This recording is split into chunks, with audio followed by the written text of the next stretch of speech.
আসসালামু আলাইকুম রাহমাতুল্লাহ। এই যে হোন্ডা গাড়ি বেজেলের আমরা একটা জুয়েল ক্লাচ করেছি। এই জুয়েল ক্লাচটা এখন ফিটিং করতেছি কিভাবে দেখেন। এই যে ব্র্যান্ড নিউ জুয়েল ক্লাচের ব্যারিং আনা হয়েছে।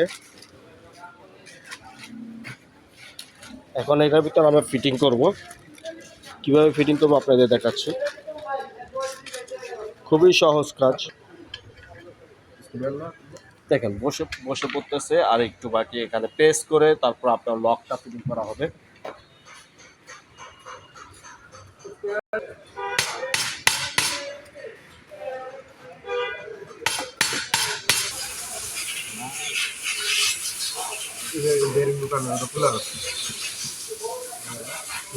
এই লকটা খুবই জরুরি।